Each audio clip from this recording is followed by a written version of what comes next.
इसको फिर से बताता हूँ। सेट जैप रूल को फिर से देखो। जैसे सपोज करो आपने 1 2 3 4 5, अब जो Cl है वो मिडिल में आ गया कहीं पे, वो यहाँ पे आ गया Cl। ठीक है, और बाकी सब हाइड्रोजन लगे हैं। और आपको मैंने क्या डाल दिया यहाँ पे, एल्कोहलिक KOH। ध्यान रखना, एल्कोहलिक KOH एक ऐसा कंपाउंड है जो एलिमिनेशन रिएक्शन करता है, इसको याद रखना है। जैसे एल्कोहलिक KOH आएगा ये HCl को बाहर कर देगा। तो इसमें कुछ चीजें याद करनी है आपको। अब यहाँ पे H है, यहाँ पे H है, ये सारे H लगे हुए। अब आपके पास दो पॉसिबिलिटी है कि ये 1 वाला H हटाएं या ये 2 वाला H हटाएं, क्योंकि ये भी हट सकता है HCl और ये भी हट सकता है। दो पॉसिबिलिटी आपके पास। तो पहले हमने क्या किया, 1 2 3 4 5 6। ठीक है, तो पहले मैंने 2 और 3 को हटा दिया, यानी 2 में से ये H और ये Cl, तो 2 और 3 के बीच में डबल बॉन्ड आ जाएगा, क्योंकि जब ये निकलेगा बाहर ये दोनों के दोनों, तो इसके बीच में डबल बॉन्ड आ जाएगा। तो 6 कार्बन है, 1 2 3 4 5 6, और 2 और 3 के बीच में क्या आ गया, डबल बॉन्ड आ गया। तो 1 2 3 4 5 6। तो पहली पॉसिबिलिटी ये है 2 और 3 के बीच में डबल बॉन्ड आना। सेकंड पॉसिबिलिटी देखो क्या होगी, सेकंड पॉसिबिलिटी होगी कि 3 और 4 के बीच में डबल बॉन्ड आना। क्यों? क्योंकि अब ये वाला H, जो सेकंड वाला H है, वो यूज हो रहा है।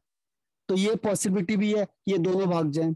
अब ये दोनों भाग गए तो क्या हो गया, 1 2 3 4 5 6। तो 1 2 3 4 5 6, तो 3 और 4 के बीच में डबल बॉन्ड आ गया। ठीक है, तो ये भी बनेगा, ये भी, दोनों पॉसिबिलिटी है। अब सेटजेप कहता है कि इनमें से एक क्या होता है, मेजर बनेगा, ज्यादा बनेगा, और एक कम बनता है। तो आप गैस करो अब कि जो ये 1 स्ट्रक्चर है, ये 1 वाला, ये मेजर होगा, ये जो सेकंड है वो मेजर होगा। अब स्टेटमेंट सुन लो, सेटजेप ने क्या बोला कि डबल बॉन्ड उस कार्बन की तरफ शिफ्ट होगा, डबल बॉन्ड उस कार्बन की तरफ शिफ्ट होगा जिधर एल्काइल ग्रुप ज्यादा है, जिधर एल्काइल ग्रुप क्या है, ज्यादा है। तो अब बताओ फर्स्ट और सेकंड में से कौन सा प्रीफर होगा। ओके श्रुति, इसके अलावा आंसर बताओ। डबल बॉन्ड उस कार्बन की तरफ शिफ्ट होगा जिधर एल्काइल ग्रुप ज्यादा है, तो कौन सा मेजर बनेगा और कौन सा माइनर बनेगा, सोचो और बताओ मुझे आंसर को। ये सेटजेप रूल है ये। तो सेटजेप रूल एलिमिनेशन के लिए ही काम आता है, बस, only for elimination. Markovnikov rule पहले पढ़ा था आपने। मार्कोनिकॉफ रूल कब काम आएगा, जब डबल बॉन्ड होगा उससे सिंगल बॉन्ड मिलाओगे आप।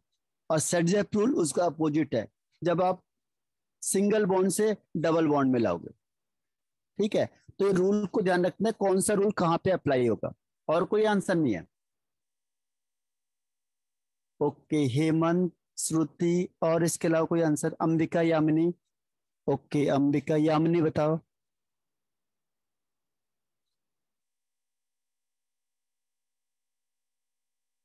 इसीलिए मैं शुरू से लेके चल रहा हूं, क्योंकि इसमें 11 का पोर्शन है पूरा, ये सारा 11 का पोर्शन। इसका आंसर है सेकंड वाला। सेकंड वाले में देखो क्या आता, 1 2 3 4 5 6, और यहाँ पे हमने क्या किया था, यहाँ पे Cl लगाया था। तो सेकंड वाले को प्रिफर क्यों किया हमने, देखो 1 2 3 4 5 6। अब सेकंड वाले में देखो, अगर यहाँ से HCl निकलता है, और पहला केस था यहाँ से HCl निकलता है,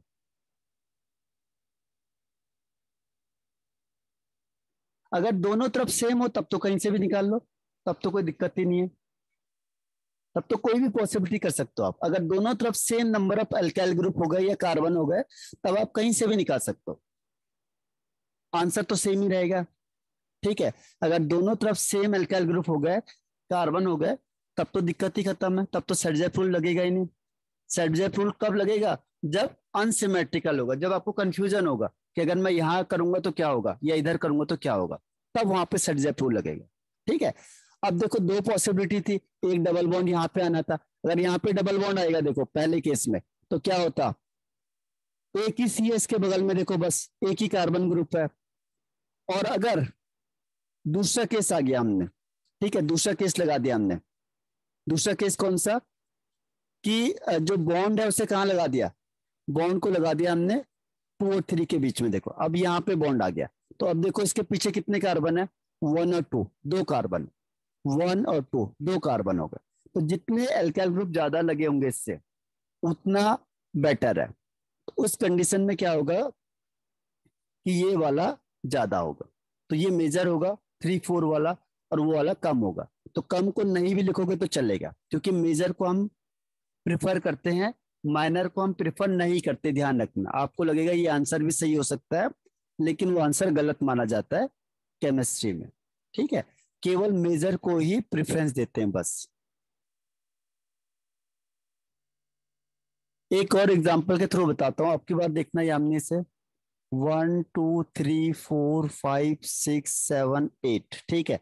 और यहाँ पे आपके पास है जो, एक और लगा देते हैं यहाँ पे आपके पास Cl लग गया, ठीक है। अब बाकी सब H लगे हुए, ये अंडरस्टूड होता है कि सारे H लगे होते हैं। 4 होती कार्बन की वैलेंसी, अगर कोई वैलेंसी कंप्लीट नहीं हो रही है तो आप उसमें हाइड्रोजन लगा सकते हो। अब इसमें 2 हाइड्रोजन है, 1 और 2, ठीक है।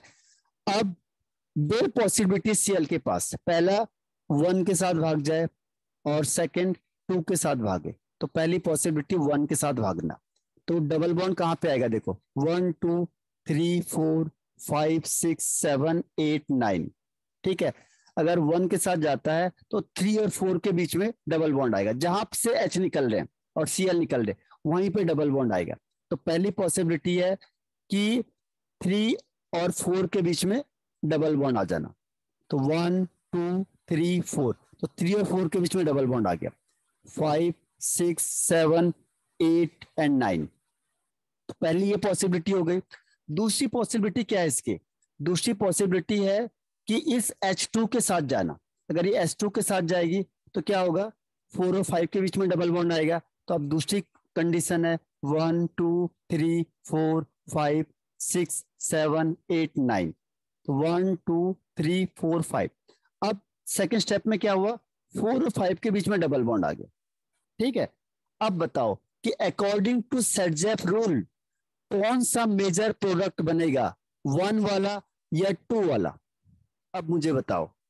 अब देखो दोनों पॉसिबिलिटी है, और सेटजेफ ने क्या बोला कि डबल बॉन्ड उस साइड शिफ्ट होगा जिधर नंबर ऑफ कार्बन एटम ज्यादा है या एल्काइल ग्रुप ज्यादा है, ठीक है। तो स्टेटमेंट भी बता रहा हूं विद एग्जांपल। तो दोनों में से आप अब मुझे बताओ कि आपका आंसर कौन सा होगा। श्रुति, इसके अलावा कोई आंसर, यामिनी, अंबिका, हेमंत।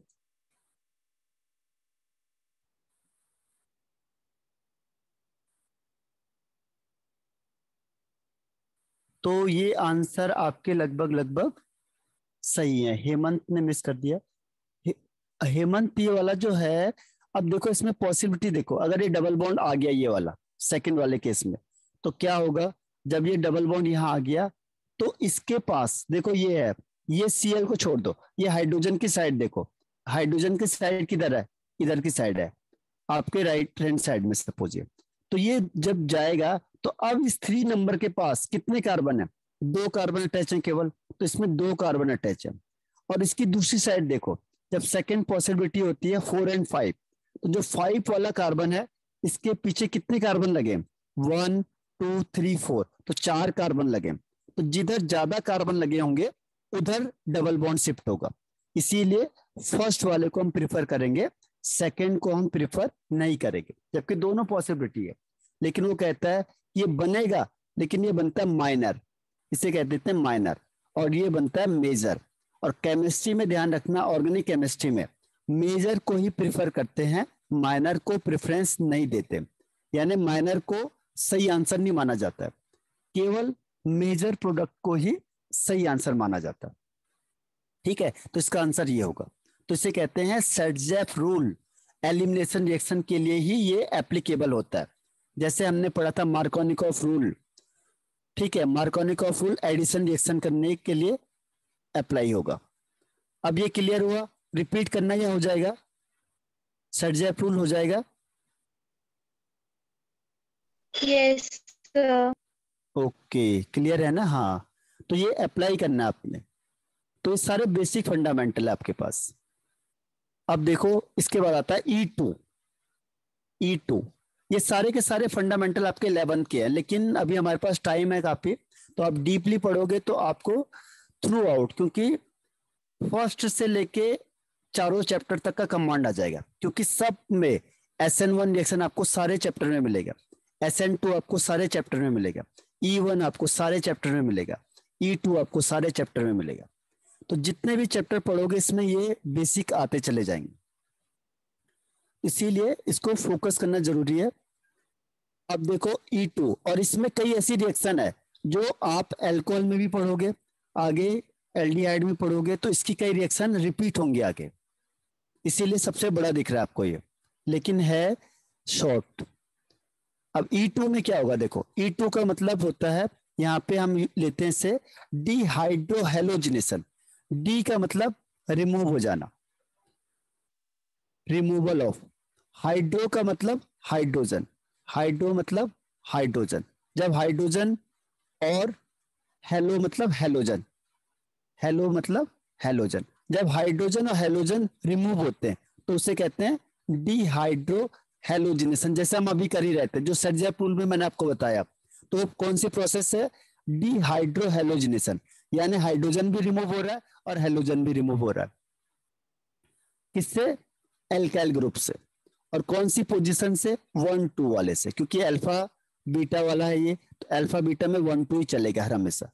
लेकिन यहाँ पे फर्क क्या हुआ? स्ट्रॉन्ग बेस लेंगे, यहाँ पे वीक नहीं चलेगा। अगर वीक लोगे तो कौन सा हो जाएगा? E1 हो जाएगा, या फिर SN1 हो जाएगा। लो टेम्परेचर में SN1, हाई टेम्परेचर में E1।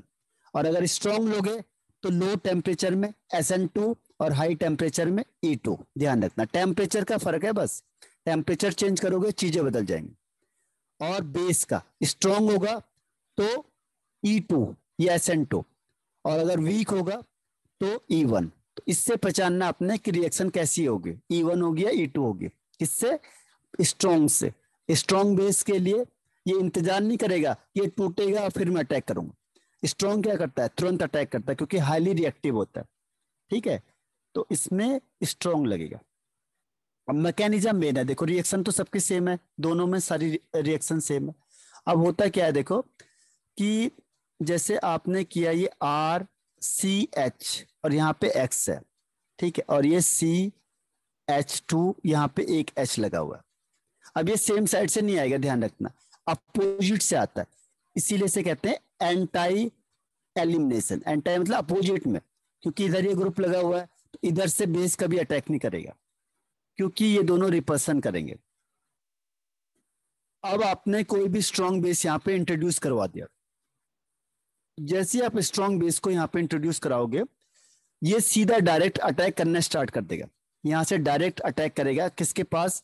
जो अल्फा हाइड्रोजन है, मतलब जो CCl है उसके बगल वाला जो कार्बन है उस पर जो हाइड्रोजन है उस पर ये अटैक करता है डायरेक्ट। ठीक है, तो डायरेक्ट अटैक करेगा तो क्या होगा?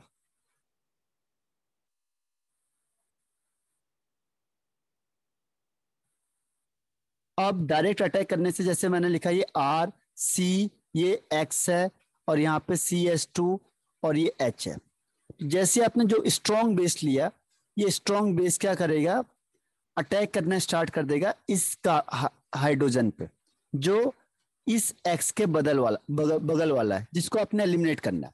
ठीक है, अब होगा क्या कि जो ये X है, X भी धीरे धीरे निकलता चला जाएगा, और यहां से ये H भी, क्योंकि इसने अटैक किया तो ये H भी यहां से निकल रहा है, साथ साथ दोनों एक साथ निकल रहे हैं, और ये बॉन्ड बना रहा है किसके साथ? इस BH के साथ, यानी कि जो स्ट्रॉन्ग बेस आपने लिया है, कोई भी ले सकते हो आप।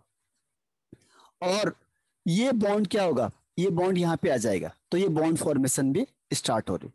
ठीक है, तो ये तीनों जैसी रिएक्शन एक साथ होती जाएगी, यानी कि ये प्रोसेस तीनों चलती चली जाएगी।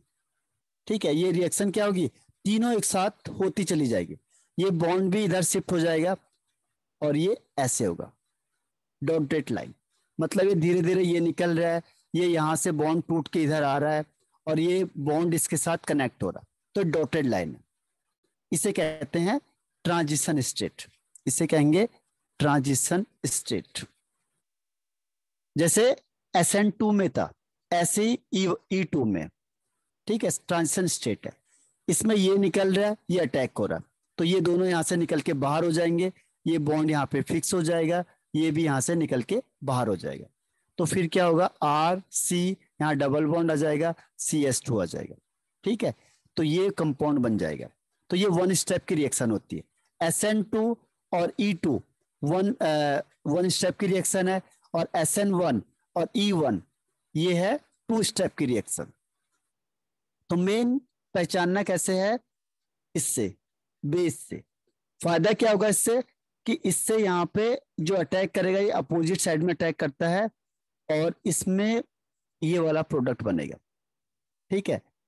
तो ये मैकेनिज्म समझ में आया आपको या नहीं आया? ये वन स्टेप की रिएक्शन है, पहले स्टेप में हो रहा है, ये अटैक कर रहा है, H को निकाल रहा है, यहाँ से X निकाल रहा है, और ये बॉन्ड बन रहा है, तीनों एक साथ हो रही है, ये तीनों प्रोसेस एक साथ चल रही है, ठीक है। तो ये समझ में आया कि नहीं आया? रिप्लाई करना। क्लियर है तो Y कर दो, रिपीट करना है R कर दो। E2 रिएक्शन पहचानेंगे कैसे, स्ट्रॉन्ग बेस होना चाहिए, और ये वन स्टेप की रिएक्शन होती है, और इसमें दोनों प्रोसेस एक साथ होगी, यानी ब्रेकडाउन ऑन बॉन्डिंग और फॉर्मेशन ऑफ बॉन्डिंग दोनों एक साथ चलती चली जाएंगे, ठीक है। तो ये होगा आपका E2, और E2 कैसा है, जैसे SN2 वाला था, सेम है, कोई ज्यादा डिफरेंस नहीं है उसमें। फर्क सिर्फ किसका है, टेम्परेचर का है बस। जैसे टेम्परेचर बदलेंगे आंसर बदल जाएगा। तो इसमें देखो ये मेन पॉइंट है इसके, ये मेन पॉइंट क्या है, ये सिंगल स्टेप की रिएक्शन है, सिंगल स्टेप की रिएक्शन है। अब इसमें कोई कार्बोकैटायन नहीं बन रहा है इंटरमीडिएट, तो इसमें रीअरेंजमेंट नहीं होगा, जहां से निकलना है बस वहीं से निकलेगा। जबकि पहले वाले केस में क्या था, रीअरेंजमेंट पॉसिबल था। क्यों? क्योंकि कार्बोकैटायन बन रहा था, तो प्लस चार्ज शिफ्ट हो सकता था। जैसे इसमें प्लस आ रहा है और इससे ज्यादा स्टेबल ये प्राइमरी है, और इसके बगल वाला सेकेंडरी है, तो ज्यादा स्टेबल है, तो ये प्लस चार्ज शिफ्ट हो जाता है, ये प्लस यहां से यहाँ पे चले जाता है। ये किस केस में होगा, जब कार्बोकैटायन बनेगा, अदरवाइज नहीं होगा। तो इसमें कोई रीअरेंजमेंट नहीं होगा, जहां पे प्लस है वहीं पे रहेगा बस, ये यहां से हिलेगा नहीं, चाहे इसके बगल में टर्सरी बैठा हो तो भी चेंज नहीं होगा, क्योंकि ये प्रोसेस क्या है, एक साथ चल रही है, तो मौका नहीं मिलता किसी को शिफ्टिंग होने का, ठीक है। तो इसमें रीअरेंजमेंट पॉसिबल नहीं होता है, इसमें प्लस शिफ्ट नहीं होगा, किसमें, E2 में, जबकि E1 में हो जाता। और इसमें बायोमोलिकुलर है, क्योंकि रेट ऑफ रिएक्शन दोनों पे डिपेंड करेगा, सबस्ट्रेट पे भी और स्ट्रॉन्ग बेस पे भी, क्योंकि दोनों डिसाइड करेंगे जितनी स्पीड से ये रिएक्शन करेगा और जितनी स्पीड से ये रिएक्शन करेगा। जितनी स्पीड से क्या होगा, X बाहर निकलेगा तो सबस्ट्रेट का रोल है, और जितनी स्पीड से बेस अटैक करेगा हाइड्रोजन पे और हाइड्रोजन को निकालेगा, दोनों के दोनों रेट ऑफ रिएक्शन को डिटरमाइन करते हैं, ठीक है। तो दोनों डिटरमाइन करते हैं, इसीलिए इसका सेकेंड ऑर्डर रिएक्शन हो गए, यानी ऑर्डर ऑफ रिएक्शन 2 हो गए, इसीलिए हम इसे कहते हैं बायोमोलिकुलर। जैसे SN2 में था, SN2 भी बायोमोलिकुलर था, E2 भी बायोमोलिकुलर है, तो दोनों में सिमिलरिटी है। और SN1 यूनिमोलिकुलर था और E1 भी यूनिमोलिकुलर, ठीक है। तो ये समझ में आ गया, सेकेंड ऑर्डर रिएक्शन E2। अब इसके बाद देखो स्ट्रॉन्ग बेस। अब स्ट्रॉन्ग बेस को पहचानेंगे कैसे, आपकी बुक में जो है CBSE में जो है वो मैं आपको बता देता हूँ, CBSE में कौन सा है। आप जब भी देखोगे तो तुरंत आपके दिमाग में आना चाहिए कि यहाँ पर एलिमिनेशन होगा 100%, ठीक है। वो कौन सा आपकी बुक में, ये है एल्कोहलिक KOH या एल्कोहलिक NaOH, ठीक है। इसके अलावा भी बहुत सारे, देखो ये भी एक, ये भी क्वेश्चन पूछा था आपको, NaNH2 और NH3, ठीक है। ये भी क्वेश्चन आया था, इसमें बोर्ड में कैसा क्वेश्चन पूछा था आपको, देखो बोर्ड वाला क्वेश्चन बता देता हूं। यहाँ पे उसने लिखा था, ये है Cl, ठीक, ये है Cl, ये H है, ये H है। अब उसने कहा कि पहले स्टेप में हम क्या लगाएंगे, ठीक है। ऑप्शन में देखो एल्कोहलिक KOH हो गया सपोज, तो एल्कोहलिक KOH है, तो ये क्या करेगा, एलिमिनेशन करेगा, HCl को बाहर कर देगा। ठीक, एल्कोहलिक KOH या एल्कोहलिक NaOH का काम क्या है, HCl को बाहर करना, ये याद रखना पड़ेगा आपको, नहीं तो क्वेश्चन सॉल्व नहीं होंगे इसके। तो एल्कोहलिक KOH होगा, तो जहां पे भी Cl है, अब दोनों जगह सेम है तो कहीं से भी निकाल दो आप। तो आपने ये सिमेट्रिकल में कहीं से भी निकाल दिया आपने। असिमेट्रिकल होता तब सेट रूल लगाते हम लोग, अगर यहाँ पे एक और हो जाता तो फिर आप यहां से निकालते। ठीक, लेकिन यहाँ पे 3 ही है तो फिर कहीं से भी आप निकाल सकते हो। अब फिर यहाँ पे आ गया Cl और यहाँ पे H। तो अब आपको कहता है कि बताओ ये एल्कोहलिक KOH से होगा या NH2 NaNH2 NH3 से होगा। तो इसका आंसर है ये वाला। ठीक है, NaNH2 और NH3 से होगा, क्योंकि अब ज्यादा हीट चाहिए तो ये ज्यादा स्ट्रॉन्ग है इससे। ठीक है, अब एल्कोहलिक KOH लिखोगे तो गलत हो जाएगा। ठीक है, एल्कोहलिक KOH लिखने से गलत हो जाएगा क्योंकि ये ज्यादा स्ट्रॉन्ग है। अब डबल बॉन्ड आ गया इसमें, अब डबल बॉन्ड को निकालने के लिए आपको ज्यादा स्ट्रॉन्ग बेस की जरूरत पड़ेगी, और यहाँ पे स्ट्रॉन्ग बेस कौन सा है, NaNH2। एल्कोहलिक लिखोगे तो गलत माना जाएगा, तो HCl निकालेगा, अब ये ट्रिपल बॉन्ड आ जाएगा। तो ये क्वेश्चन आपका बोर्ड में आया था। तो एल्कोहलिक KOH और दूसरा NaNH2 NH3 ध्यान रखना। तो ये तीनों आपके बुक में है। इसके अलावा और कौन कौन से हैं देखो, ये भी हो सकता है, यहाँ पे CCC लिखा हुआ ये, और ये O- Na+, ये अल्कोहल में टर्सरी अल्कोहल हो गया 1 2 3 OH, या CH3O-, ये भी स्ट्रॉन्ग में गिना जाता है। ये देखो CH3O-, C2H5O-, यानी RO-। तो ये याद करने पड़ेंगे, लेकिन आपके पास एल्कोहलिक KOH, एल्कोहलिक NaOH और ये है NaNH2 NH3, ये स्ट्रॉन्ग माना जाता है। ये तब होगा जब डबल बॉन्ड से आपको निकालना होगा तो इसे यूज करना। सिंगल बॉन्ड के लिए ये दोनों चलते हैं। ठीक है, तो ये याद करोगे तभी आपको, क्योंकि कंप्लीट द रिएक्शन में जैसे उसने लिखा है एल्कोहलिक KOH, तो आप समझ जाना है कि एलिमिनेशन करना पड़ेगा आपको, और उसके लिए सेट रूल अप्लाई करना। नेक्स्ट इसमें आता है ट्रांजिशन स्टेट।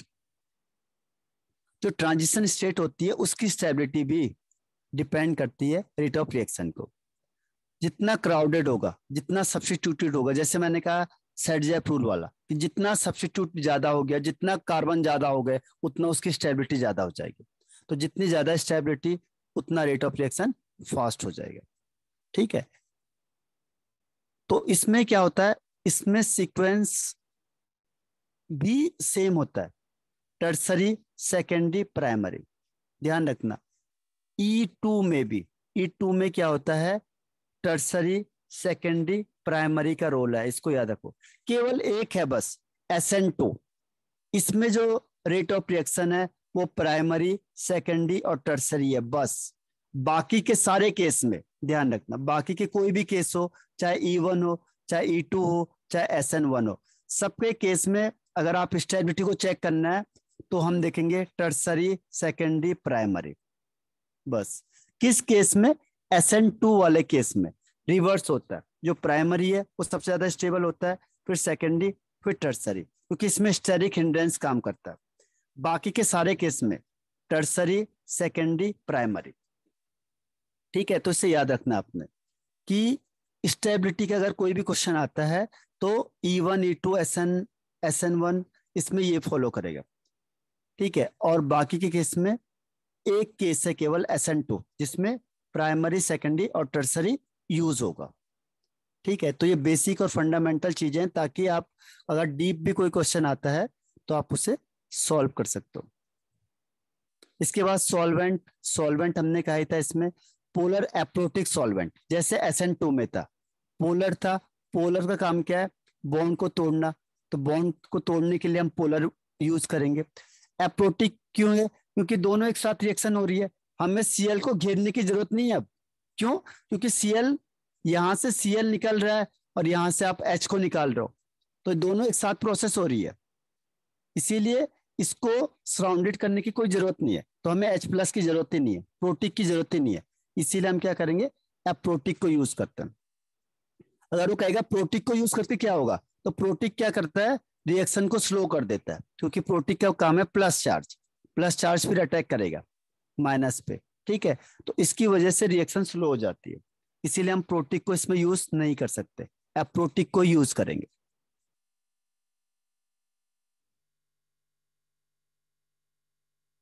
ठीक है। Aprotic base is free to attack, क्योंकि जो बेस है वो फ्री होता है अटैक करने के लिए, इसलिए एप्रोटिक को यूज करते हैं। एंटाई एलिमिनेशन, एंटाई का मतलब अपोजिट साइड से आएगा, ये कभी भी सेम साइड से नहीं आएगा। जैसे ये सी एक्स है और दूसरा ये सी है, तो ये एच यहाँ पे, तो एच इस साइड से कभी भी बेस अटैक नहीं करेगा। ठीक है, ये सेम साइड से कभी भी बेस अटैक नहीं करेगा, क्योंकि इसमें रिपल्सन हो जाता है।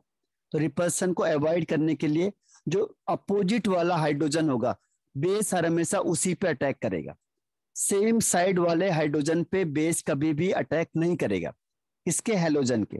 इसीलिए से कहते हैं एंटाई एलिमिनेशन, अपोजिट वाला ऑलवेज अपोजिट साइड में ही अटैक होगा, बिकॉज ऑफ स्टेरिक हिंड्रेंस या रिपल्सन। फिर लिविंग ग्रुप है, लिविंग ग्रुप में फिर वही फंडा है सेम। लिविंग ग्रुप में तो यही होता है, आई माइनस सबसे ज्यादा, फिर बी आर माइनस, फिर सी एल माइनस, फिर फ्लोरीन। क्योंकि बड़ा साइज है तो आई बहुत जल्दी निकलेगा, और फ्लोरीन का छोटा साइज है तो निकलेगा नहीं। तो लिविंग ग्रुप में अगर सब कुछ सेम है और ये चेंज कर दिया, तो आपको ध्यान रखना है कि आई सबसे जल्दी निकलेगा और फ्लोरीन सबसे रेट में निकलेगा। यानी इसकी जो रेट है वो आयोडीन की सबसे ज्यादा और फ्लोरीन की सबसे कम। इसके बाद नेक्स्ट इसमें आता है, नेक्स्ट इज एंडोथर्मिक रिएक्शन है। जैसे अभी मैंने कहा आपको कि इसमें दो सिग्मा बॉन्ड ब्रेक होंगे और एक सिग्मा और एक पाई बॉन्ड बनेगा। तो जो सिग्मा बॉन्ड है स्ट्रांग होता है तो ज्यादा एनर्जी लगेगी, बजाय कम एनर्जी रिलीज होगी। तो इसका मतलब ओवरऑल हीट रिक्वायर्ड होगी, इसीलिए ये हाई टेम्परेचर में होता है। तो E1 E2 हाई टेम्परेचर में, टेम्परेचर बढ़ाओगे तो रिएक्शन फास्ट हो जाएगी। ठीक है, तो ये एंडोथर्मिक रिएक्शन हाई टेम्परेचर में होगा। इसके बाद आता है, देखो फॉलो सेटजेप रूल। अभी हमने कहा था कि ये हर हमेशा सेटजेप रूल को फॉलो करेगा। जो भी एलिमिनेशन रिएक्शन होगी तो वो किससे फॉलो करेगा, सेटजेप रूल को। सेटजेप रूल को ही फॉलो करेगा। अब ऐसे कंपाउंड दे दिया, देखो 1 2 3 4 5 दे दिया और यहाँ पे लिख दिया Br। ठीक है, तो अब बोलेगा बताओ कौन सी रिएक्शन होनी चाहिए, कौन सा होना चाहिए। अब आपके पास दो ऑप्शन है, देखो 1 2 3 4 5। अब पहला ऑप्शन क्या है कि यहाँ पे डबल बॉन्ड आना, यानी यहाँ पे डबल बॉन्ड आ जाना। एल्कोहलिक KOH है तो आप समझ जाओगे एलिमिनेशन रिएक्शन है। तो ये क्या करेगा, ये Br इस H को हटाएगा, तो इसकी वजह से इन दोनों के बीच में डबल बॉन्ड आ जाएगा। दूसरा ऑप्शन क्या है इसके पास, ये वाला हाइड्रोजन भी बैठा हुआ है। अब ये दोनों एलिमिनेट हो जाएंगे, तो इसमें बनेगा 1 2 3 4। अब ये वाला बन गया। अब इन दोनों में से बताओ कि सेटजेप रूल के अकॉर्डिंग कौन सा मेजर होना चाहिए, 1 या 2। रिप्लाई करके बताओ मुझे कि according to Saytzeff rule which one is major product. हाँ ओके यामिनी, इसके अलावा देखो सेटजेप रूल, मार्कोनिकॉफ रूल, ये बहुत आएंगे आपके पास। जितने रूल हैं ये इंपॉर्टेंट होते हैं। अंबिका ओके, श्रुति, हेमंत,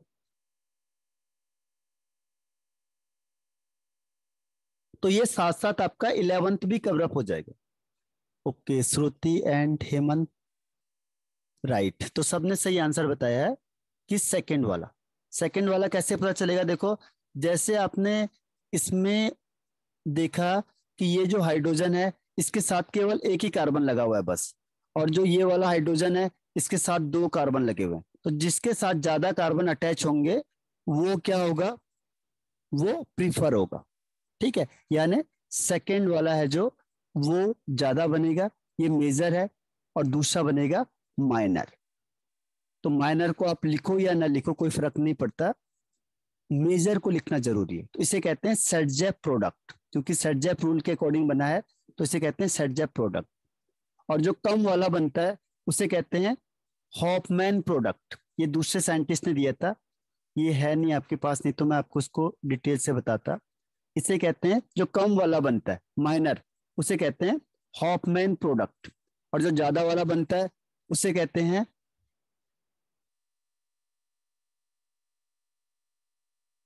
हाँ अंबिका क्या कह रहे हो आप। ये बस होने वाला है थोड़ा सा।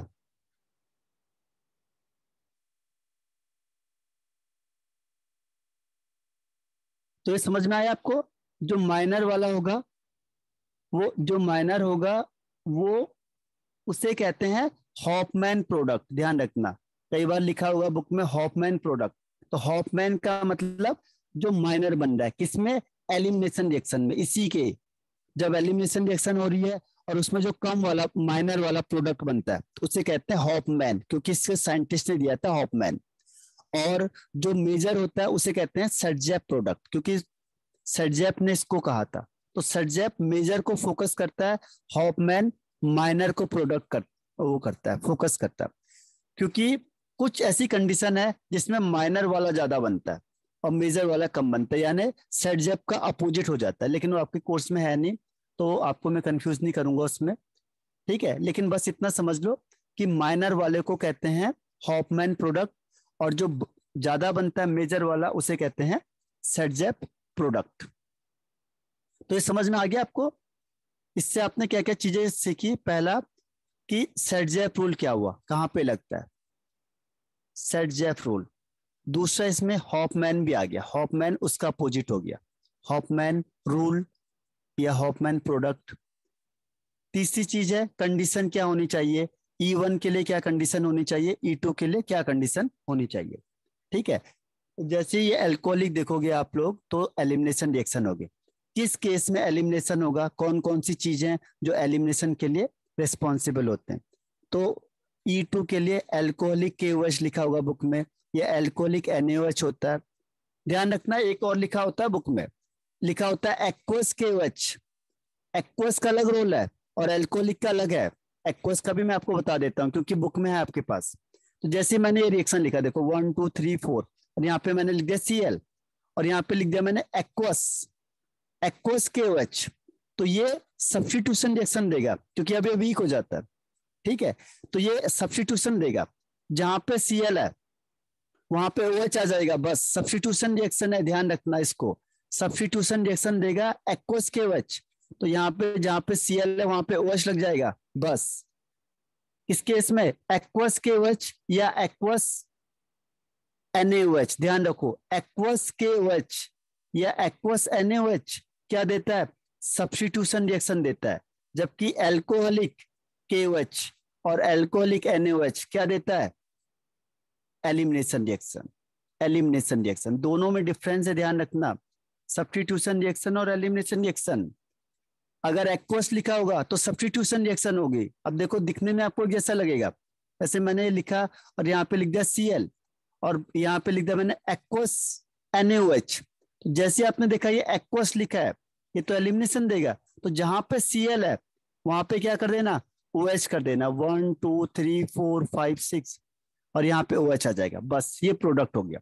और जैसे ही मैंने क्या किया, इसको क्वेश्चन को चेंज किया, 1 2 3 4 5 6, और यहाँ पे लिख दिया Cl, और यहाँ पे लिख दिया मैंने एल्कोहलिक। अब देखो एक चेंज है, बस ALC लिखा हुआ है यहाँ पे, और लिख दिया NaOH या KOH। तो आपको समझना है कि एलिमिनेशन होगा, और ये एलिमिनेशन कहाँ से करेगा, यहाँ से करेगा। दो ऑप्शन है इसके पास, लेकिन ये आपको पता है ये माइनर बनता है, इसमें कुछ है नहीं, यहाँ पे कार्बन, इधर कार्बन ज्यादा है, तो ये वाला एलिमिनेशन होगा। तो इस केस में बनेगा 1 2 3 के बीच में डबल बॉन्ड आ जाएगा, तो ये बनेगा। एक चेंज दिख रहा है बस आपको, देखो एल्कोहलिक और एक्वस। तो एल्कोहलिक होगा तो एलिमिनेशन रिएक्शन, और एक्वस लिखा हुआ तो सब्स्टिट्यूशन रिएक्शन, ठीक है। तो ये इंपॉर्टेंट है आज के लिए। तो बताओ कोई डाउट किसी को यहां तक, एनी डाउट?